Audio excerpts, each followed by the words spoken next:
Okay, so the next thing I'm going to do is kind of mock up all my wires approximately where they go, so that I can ascertain what alterations I have to make.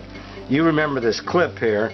Well, I'm not going to clip it yet. I'm going to secure it in this location so that I've got things in the OEM harness lined up with where they're going to be in the final.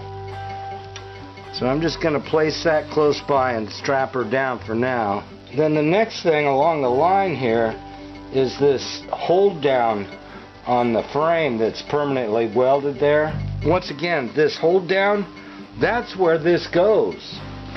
I don't think I've seen a bike yet that was somebody else's bike that has this in the right spot.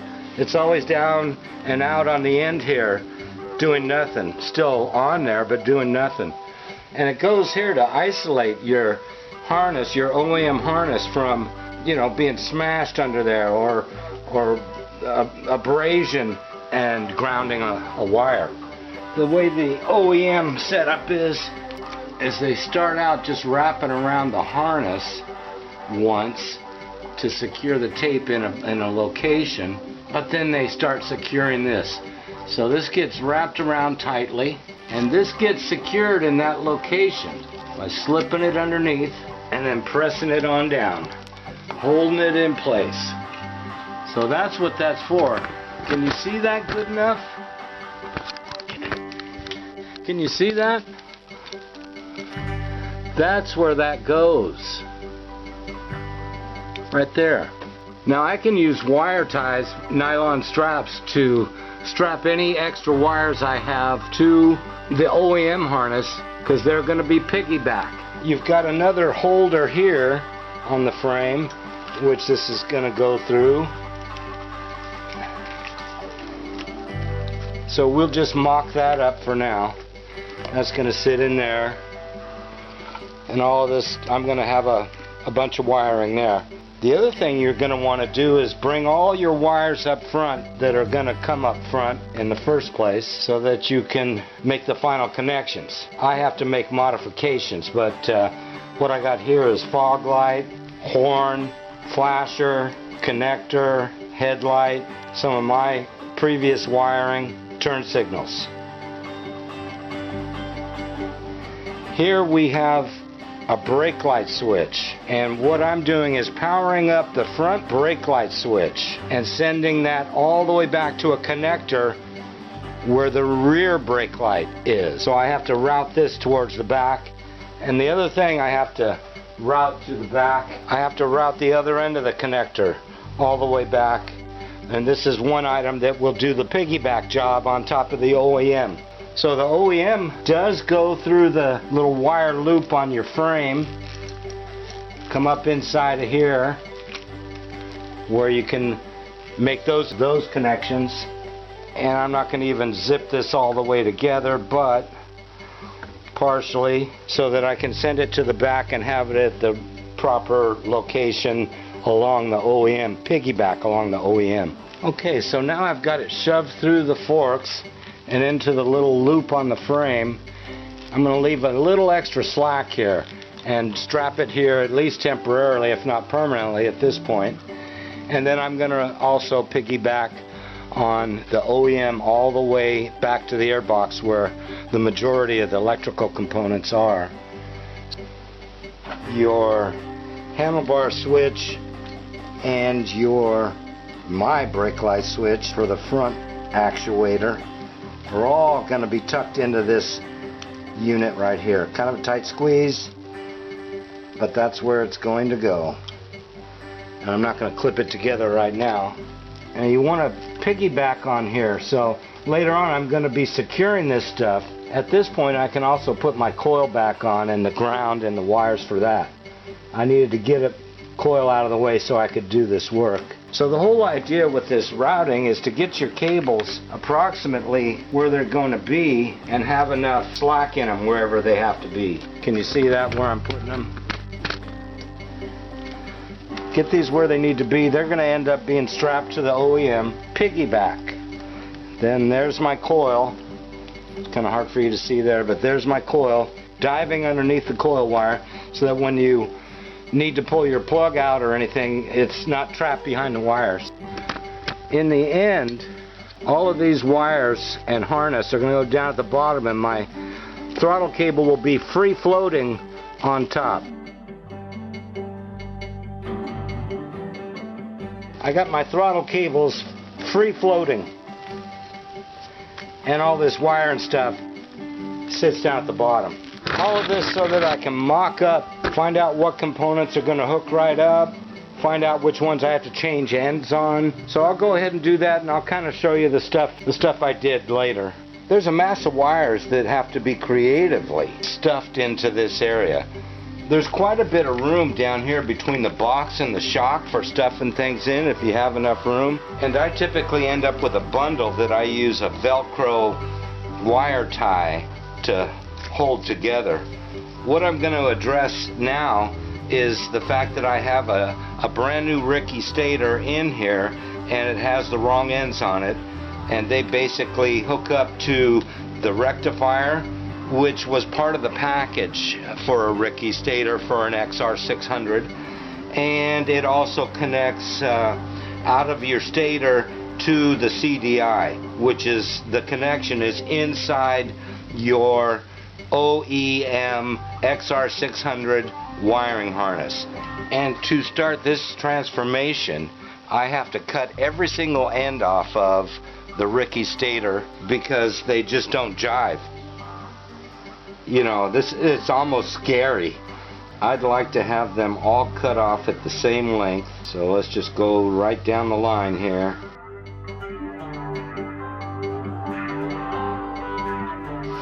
I hate to cut off connectors because these are almost useless now. The Ricky stator wires are a pretty slim little wire inside the plastic sheathing. Probably an 18.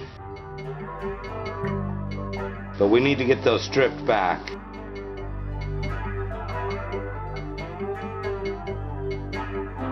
A Ricky 200 watt stator can be 200 watts all to one, in which case you would join the two whites and the two greens. Or you could have two separate 100 watt circuits. For instance, you might want AC and DC, or you might want two circuits for some other reason. I use 200 watts all to one rectifier.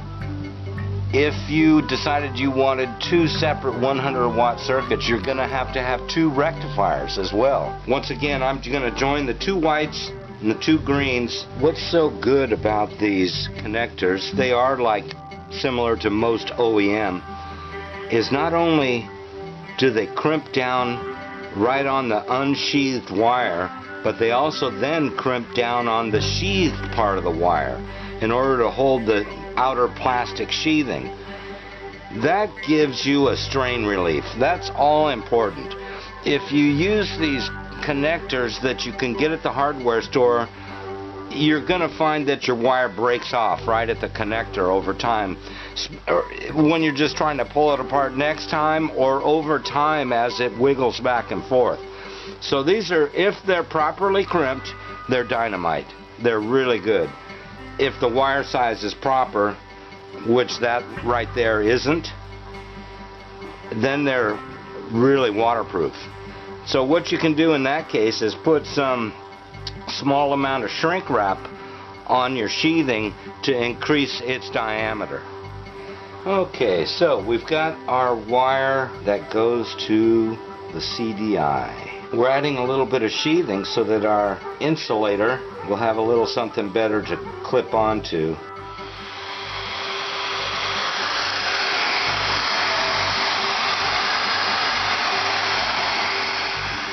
Okay, so I hate it when I forget to put on the outer insulator. We'll go ahead and put that on now. Then what I do is load up my connector inside of my crimper so it's ready to go. Then the next thing you got to do is make sure that you have the wire properly located within the connector, and then go ahead and crimp it down the rest of the way. Now you're all set.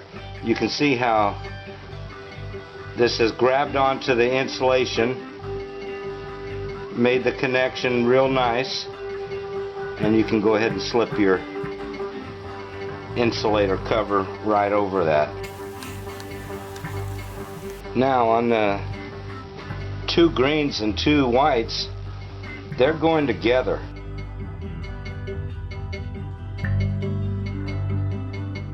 And this is going to be a little bit of a forced fit. As far as the insulator goes, we're going to have to kind of stretch that over there. That's why we don't need any shrink wrap on these. Once again, preload your crimper tool with a connector, close it on down. Now you're ready to look right in here and make sure your wire has come in far enough. Once you have that placed where you want it, you can go ahead and finish the crimping.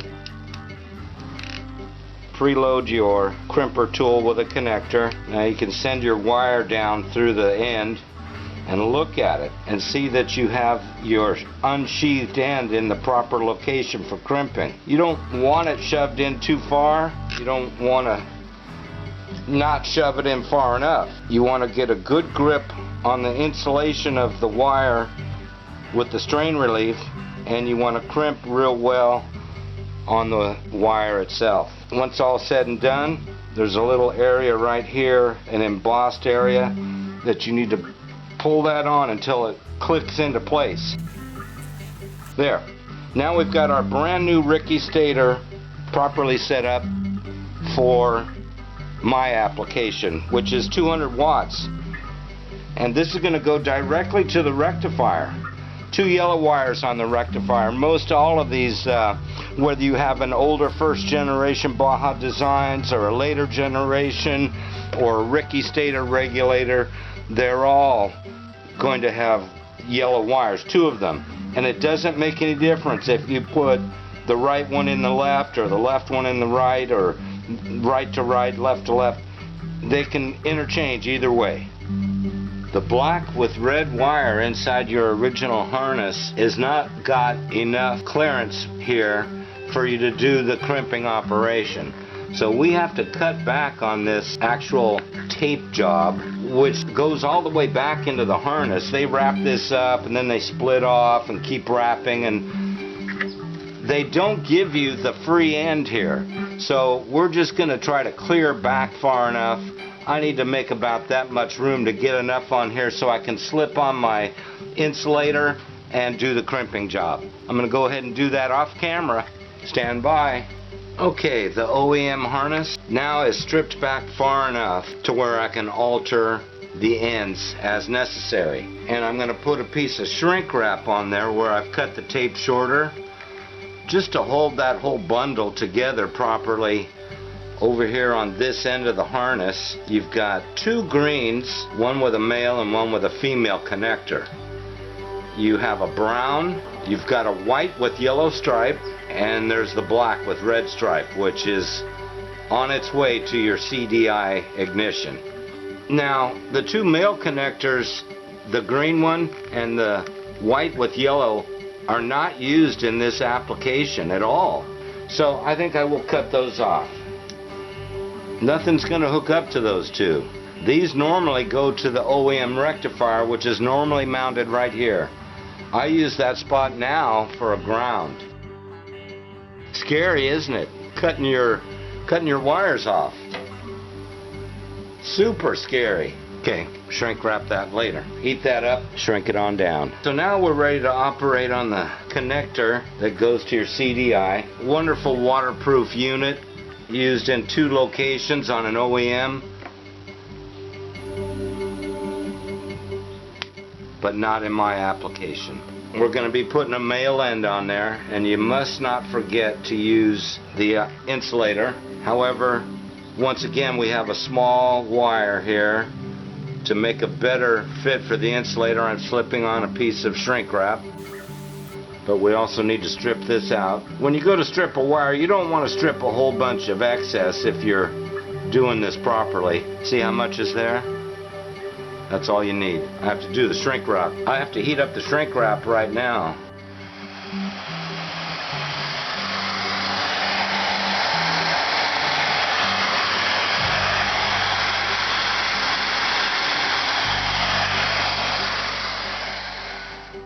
Okay, once again, the connector, male connector.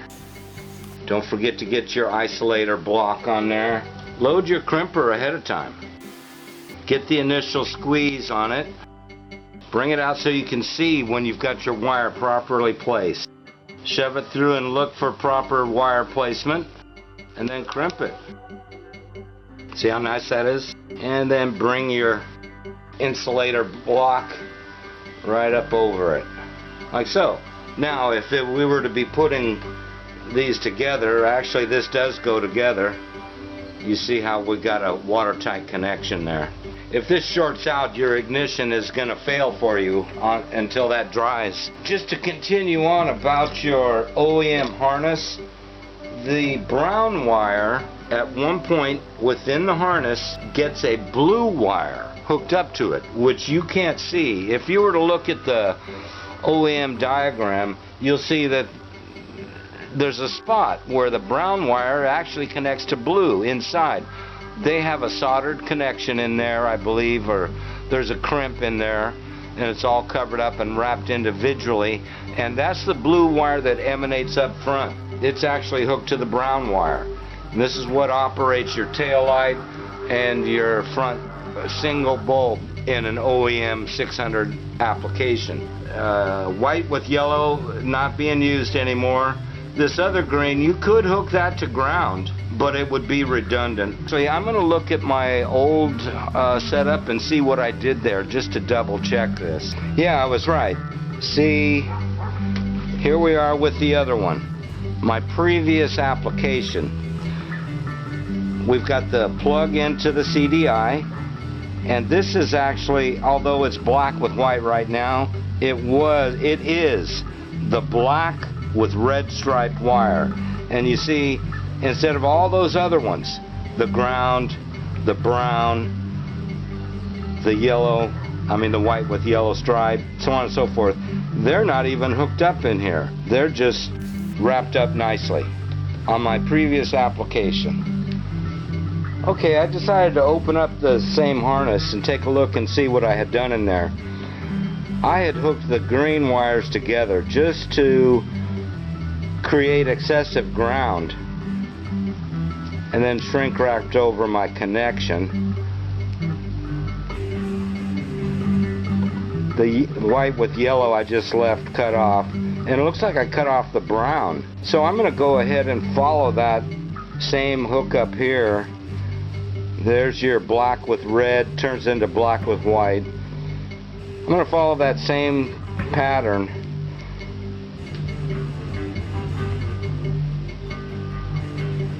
Okay, yeah, after looking back at the older harness from the decommissioned 1991 XR600R, the two green wires were hooked together inside the end of the harness there. I'm going to go ahead and follow that because indeed the green wires are ground, and inside the harness as you go along there may be other connections that if I didn't hook these up I would maybe be leaving out of the equation.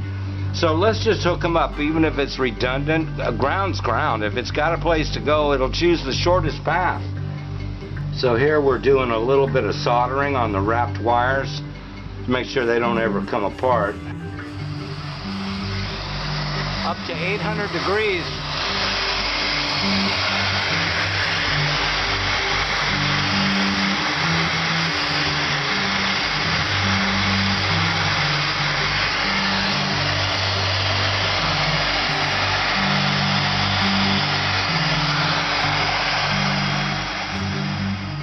So this is crazy, huh? You got this whole bundle of wires here, and in the end, the only one you need emanating from the harness is the black with red wire, which goes to the CDI. When you're wrapping things with tape, go ahead and get it wrapped on there tightly. And it's a good idea, once you get it where you want it to go, to actually cut it, as opposed to ripping it off. This way, you haven't fouled out the glue on the tape, and that will stay much better as a permanent solution. If you rip it off, it's just due to begin unraveling. How many times have you seen a wiring harness where stuff is all coming apart. All my wires are going to be wrapping around the box and stuffed in here where the bundle is will stuff in here. It makes for a pretty clean application. And I've got this location where I put a super thick piece of leather with Velcro strapped to it, so it isolates my battery away from hitting here or here and wearing the sides of the battery down, and gives it a cush location to sit on.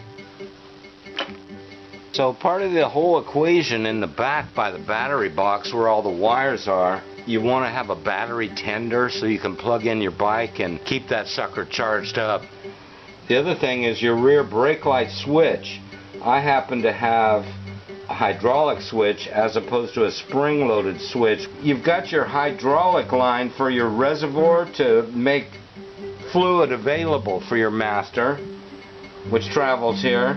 And I like to take the brake light switch and piggyback the top of that hose and strap it to the hose to keep it away from the muffler. As the muffler and header pipe come through here, it's a close call in some situations. This hose here has a tab which needs to be folded down to hold it. This is just a gravity feed. And then our wire for the brake light switch is going to be piggybacking right over the top of that and strapped to it with nylon ties in order to keep it safe over time.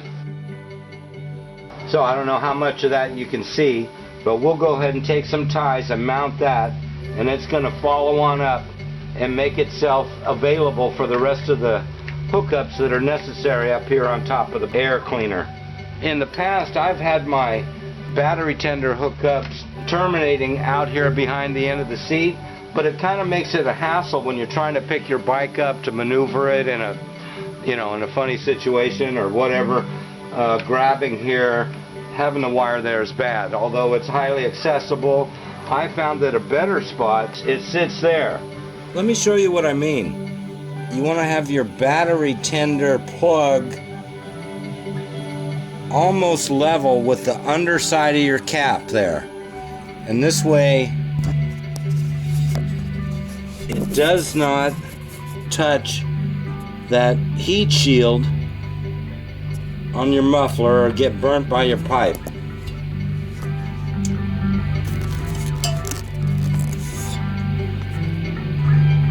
Then when it's time to use it, you can go ahead and pull it out like that. And then tuck it away when you're done.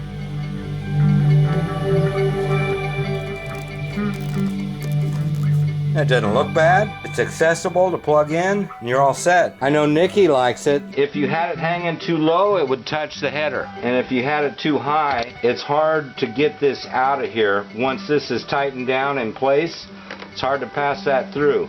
So my goal is to set this up where only the wire has to clear the cap here. It's out of the way for kick starting and everything else, brush along the trail. And when you want to go ahead and hook up, all you do is you reach down here and get that out and hook up to it with your battery tender. When you're all done, you shove it back in. That's how this is going to be once I've got it all in place.